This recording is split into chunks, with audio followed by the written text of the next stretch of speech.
Everyone believed for a long time that Vivian Vance had agreed to gain weight in order to make Lucy appear smaller, but all of that was a lie. At a party, Lucy made it up as a joke. For years, everyone believed that. It was far worse than what was displayed behind the cameras. Nobody was aware of the suffering that Vivian endured. When she arrived at work, her eyes were black. She drank champagne to celebrate her co-star's death because she didn't like him at all. The business community attempted to conceal these realities for decades. Now, however, everyone can see what she wanted them to know. Vina Roberta Jones was born on July 26, 1909, in Cherryvale, Kansas. Her early household was devoid of stories and music. Strict Methodist regulations and a mother who believed that playing was improper were in place. Her mother warned her that performing on stage would condemn her to damnation. Despite being the second in a family of 6, Vivian never felt like she belonged. Her innate drive to have fun conflicted with her mother's beliefs, and whenever she displayed her spark, it was extinguished right away. Her mother disliked singing for other reasons as well. It was horrible, she thought.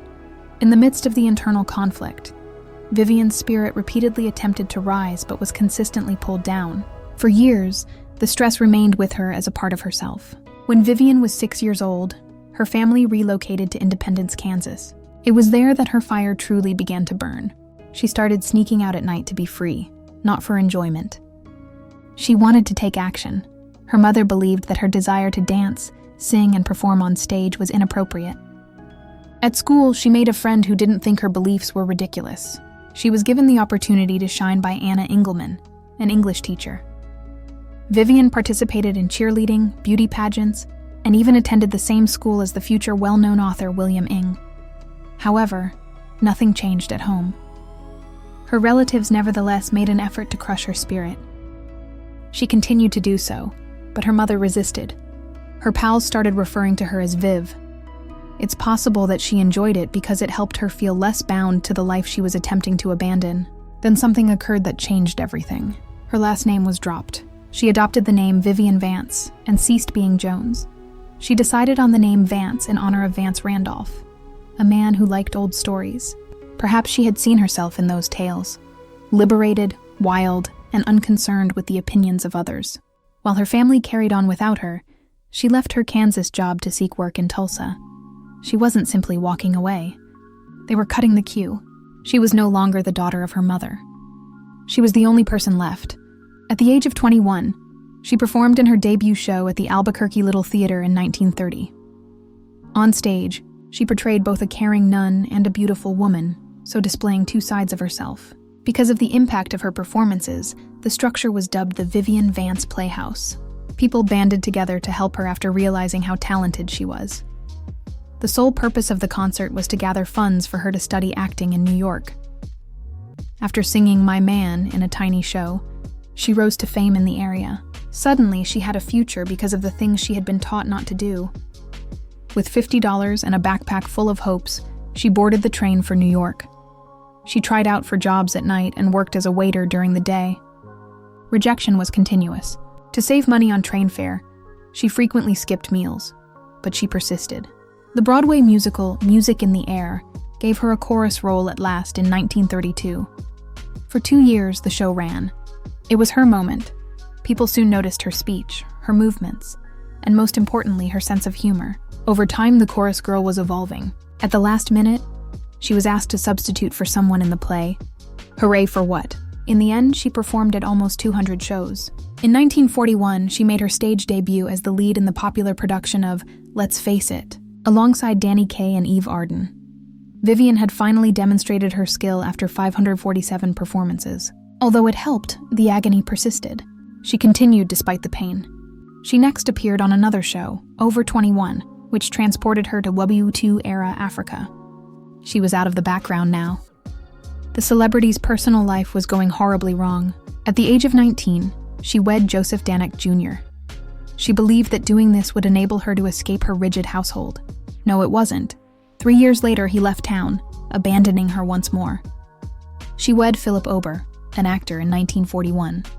It hurt far more, yet that marriage lasted longer. When his wife outperformed him in life, Ober didn't like it. He got into a brawl. He struck her. In his presence, she felt small.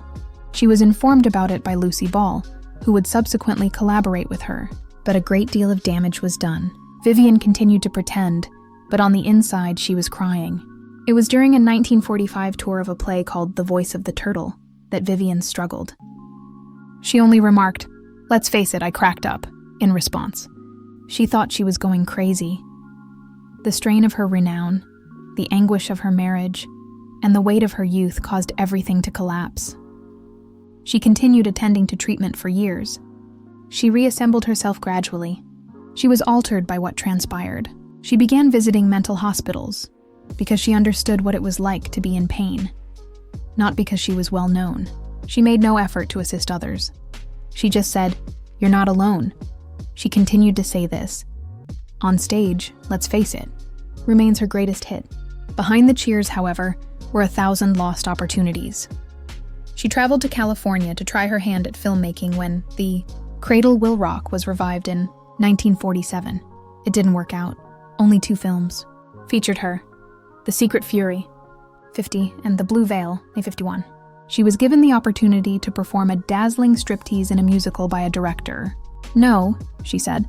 Mary Martin became famous after it. She lost a part in Carousel. Things continued to go awry because a dancer wanted to avenge her. But she didn't give up. In 1951, a significant event occurred in the television industry. The 42-year-old Vivian Vance played Ethel Mertz in the film I Love Lucy. It was believed that she had made an odd agreement many years ago that required her to gain 15 pounds in order to make Lucille Ball appear more attractive. However, a deal never materialized. It was only a joke.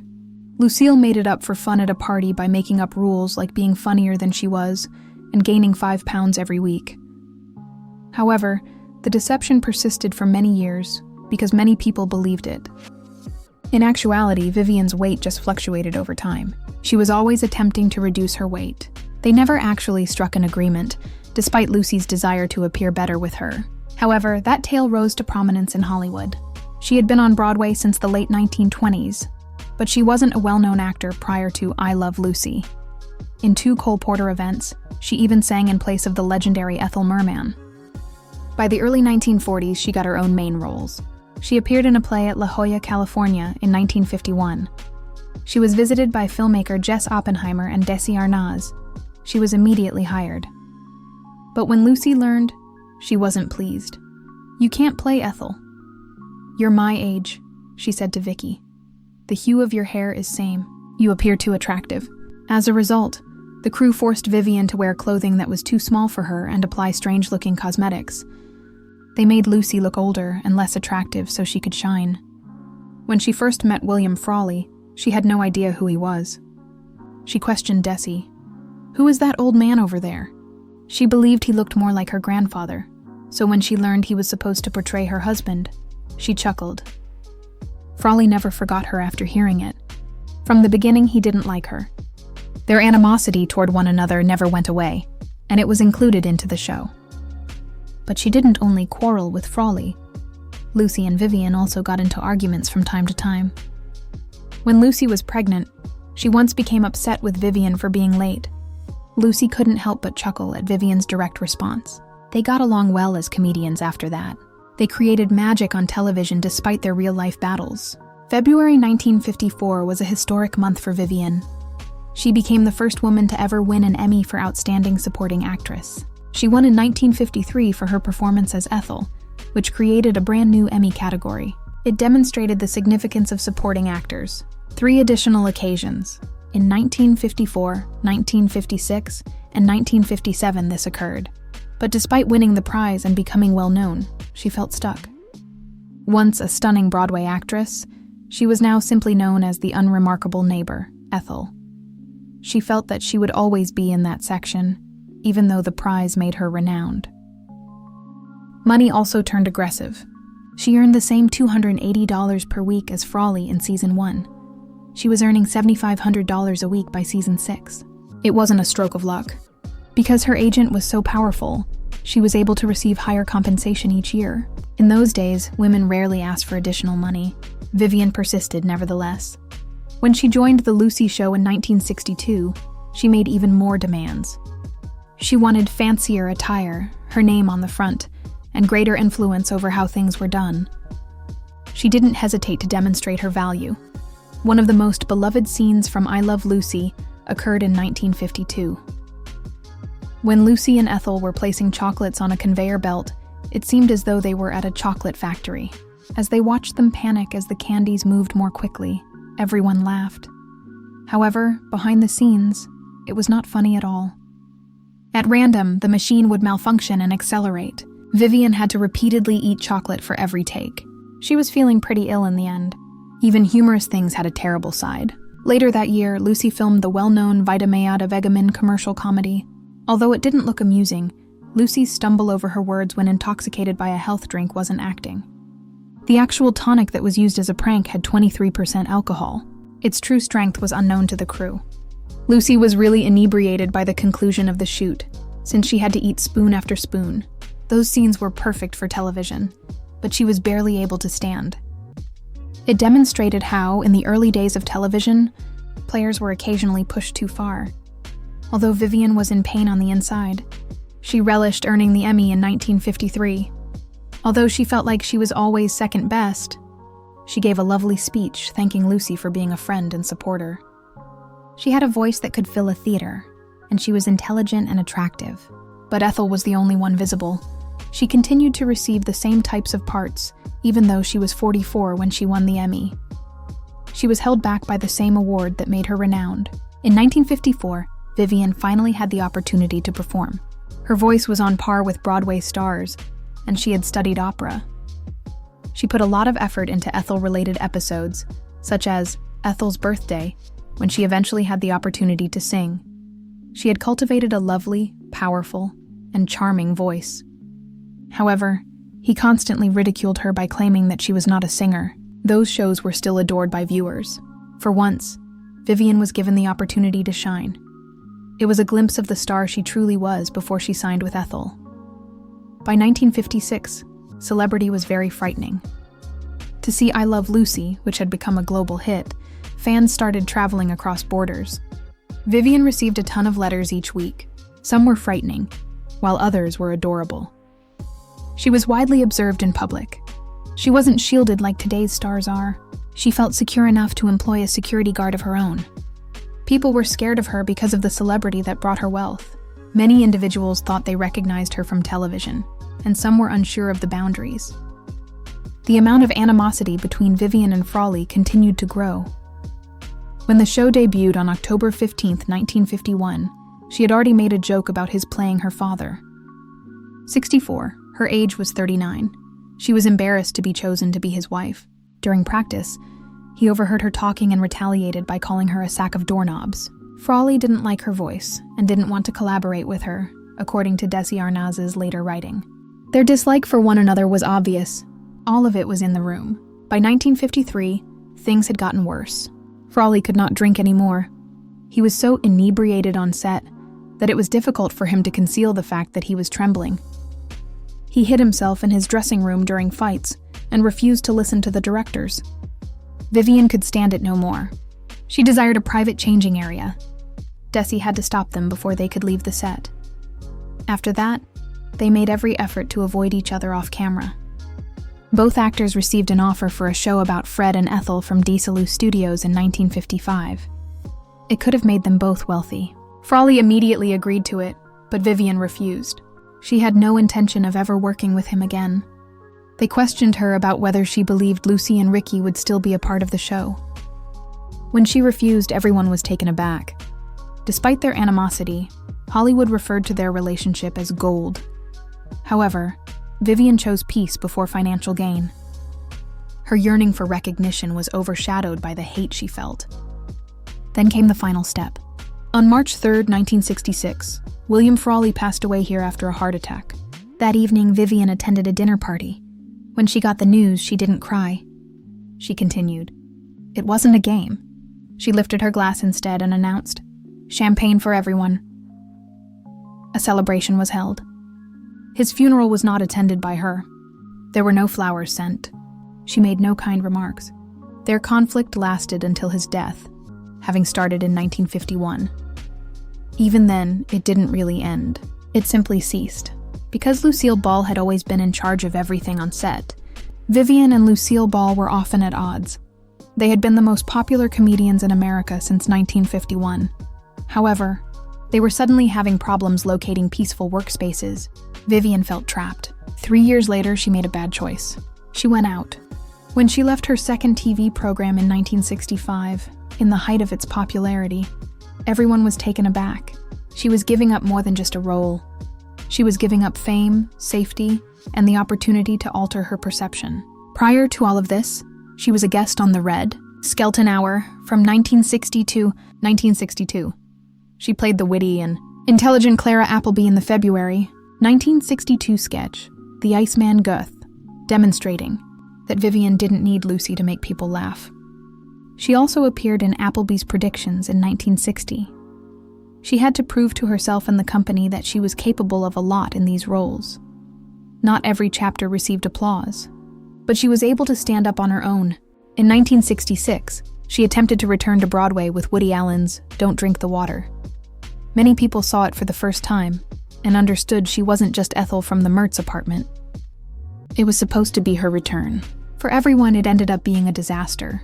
She was sacked during early sneak peeks, and another actor replaced her. However, it didn't help that Woody Allen himself stated she wasn't a good fit for the role. In front of reviewers and peers, the rejection occurred. The play debuted in New York on November 17, 1966, the same year. Without her, it ran for 598 performances. This mishap was really painful. Once more, she found herself permanently trapped in her previous role as Ethel. His heart seemed to ache more with every step he took away from Lucy. In the 1970s, Vivian gave up humor and the stage for a more secure but uninteresting career. In advertisements for Maxwell House coffee shops, she portrayed a cheerful character named Maxine. She grinned and handed out coffee in a famous advertisement from around 1976, stating, "Could be the best moment of your day." She performed these advertisements successfully because they were familiar and comfortable, yet she understood their meaning. She had given up on playing dramatic roles. She received the inaugural Emmy Award for Outstanding Supporting Actress in 1953. All she wanted was to be visible. They appeared to be caught in the same predicament as Margaret Hamilton, also known as the Wicked Witch. Loved for one component, forgotten for everything else. In 1977, there was a lovely occasion. Lucille Ball asked her to appear on the one-time CBS program, Lucy Calls the President. Vivian once more assumed the role of a buddy. It was simply a pleasant gathering for many of the spectators. The fact that Vivian suffered a stroke during the filming of the film, however, was not widely known. She made an effort to conceal it. The truth, however, was cruel. She still had the same charming, witty, and intelligent appearance as Viv on TV. She wasn't feeling good. It would be her second appearance on that program.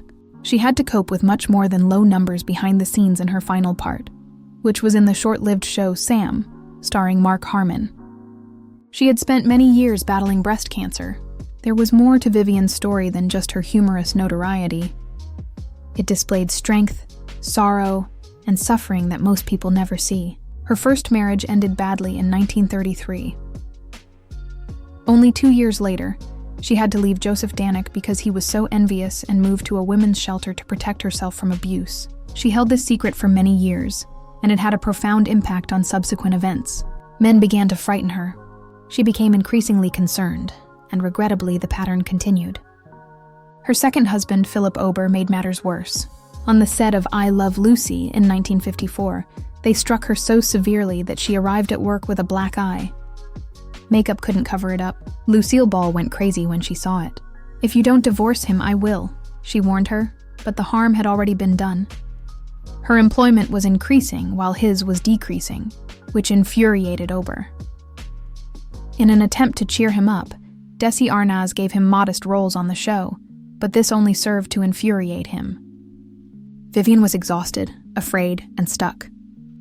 "I felt worse and worse because of all this discomfort." Her first mental collapse occurred in 1945 while she was traveling for a play. She was diagnosed with anxiety neurosis in the years that followed, a condition that was linked to her early years and unhealthy relationships. Although there are little details, there are reports of a second collapse in 1974 that may have been so severe that electroshock treatment was employed. She obviously suffered from a mental disease throughout her life, Long before discussing it was normal, she became a voice for others in pain because she spoke up about mental health when others didn't. Her biggest sorrow, though, was something she seldom ever discussed: her inability to conceive. Nothing else worked for her after she lost early in her marriage to Ober. Failure broke her considerably more each time.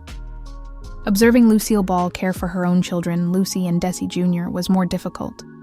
Vivian treated them as though they were her own kids. She attempted to help young actors by providing them with the care she was unable to provide for her own children, in order to bridge that gap. On the inside, though, she always felt like she had failed. In 1973, she began her battle against breast cancer. She had surgery, chemotherapy, and a mastectomy after the cancer spread to her bones. She was harmed, but no one could see it. On the outside, she laughed, smiled, and worked. But behind closed doors, she was in excruciating anguish. But she didn't stop. Even her closest friends were unaware of her poor condition until it was too late.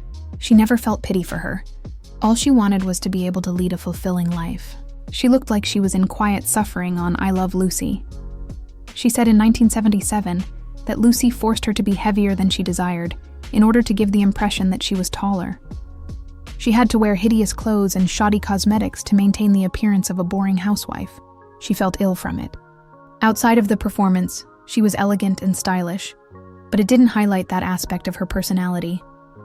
She required treatment just to get through shooting because she was under a lot of stress. Back in the 1930s, when a portion of her face stopped moving, she was misdiagnosed with Bell's palsy. However, she would subsequently attribute that to the negative experiences she had as a child. Not only a disease, but also the body's reaction to emotional distress. She also felt terrible about the way people saw her face, and her appearance. Her worry never went away. After I Love Lucy ended, she received a sizable offer to continue the Fred and Ethel tale in a new program. Although she wasn't prepared, William Frawley was. He infuriated her. Their friendship was a disaster from the beginning. He never forgives her for making fun of him for being 22 years older than her after he drank too much. She declined all of CBS's spin-off offers. No amount of money was worth getting back near to him. A few weeks before her death, Lucille Ball visited her in her final days. In Belvedere, Vivian had a place to stay. Paige Peterson, a local young woman, observed them spending the entire afternoon together. They chuckled. They sobbed. When Lucy left, she was in tears. She remained silent.